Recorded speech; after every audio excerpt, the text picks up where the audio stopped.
শ্রী শ্রী শারদেশ্বরী আশ্রমের একেবারে অন্দরমহলে এসেছি, যেহেতু পুরুষ ভক্তদের ভেতরে যাওয়ার একটু বিধিনিষেধ আছে এই আশ্রমের যে আধ্যাত্মিক ঐতিহ্য অনুযায়ী, সেই জন্য মায়েরা এসেছেন। মায়া মা এবং শিখা মাকে দেখতে পাচ্ছেন। এই শিখা মা এই আশ্রমের বর্তমানে ট্রাস্টি বডির একজন সদস্য এবং ম্যানেজার। মায়া মা এই আশ্রমের সঙ্গে অ্যাকাউন্টস, আর মায়া মা আমাদের প্রচারক, অর্থাৎ আমাদের যে পাবলিকেশন সেটি দেখেন। তো মায়েরা আজকে এসেছেন, আমরা মায়েদের কাছে এসেছি, তো সেজন্য মায়েদের মুখ থেকে একটু কথা শুনি। এই আশ্রম একমাত্র মানে ভক্তদের শ্রদ্ধাকে এবং ভক্তদের টানে চলে। বিরাট ধর্মযজ্ঞ চলছে ভক্তদেরই অকুণ্ঠ সেবাতে। তিনি নিয়ে এসেছেন এত সেবা, সব আমাদের আশ্রমের মায়েদের জন্য। আমরা চাইব আরও সব শ্রদ্ধালু ভক্তরা এসে এই সেবায় যোগদান করবেন।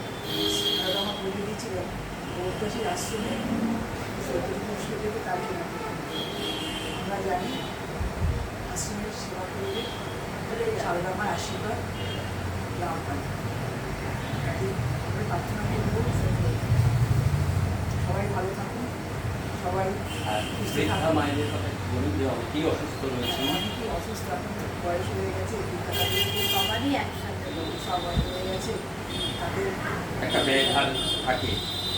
এই বিশাল বিরাট জায়গা আশ্রমে ডাক্তারখানাও যদি ভক্তরা এগিয়ে আসেন একটু, যেহেতু এই আশ্রমের কোনো বাইরের বিজ্ঞাপন নেই, মায়েদের এই অসুস্থতার জন্য অনেক ওষুধ পথ্য লাগে, তাই সহৃদয় ভক্তদের কাছেও এই সেবা একটা করার সুযোগ, যে বৃদ্ধা মায়েদের, অসুস্থ মায়েদের জন্য সেবা কল্পে এই আশ্রমে এসে শিখা মায়ের সাথে সরাসরি আপনারা যোগাযোগ করবেন।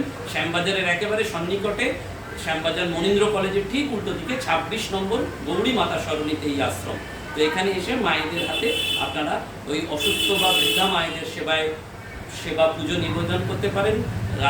দামোদর লালজিকে আপনারা দর্শন করে লালজির সেবাও চলে, একটা বিরাট কর্মকাণ্ড চলে এই আশ্রমে। না এলে সেটা বোঝা যাবে না, সেই ক্ষেত্রেও আপনারা সেবা অর্ঘ্য নিবেদন করতে পারেন।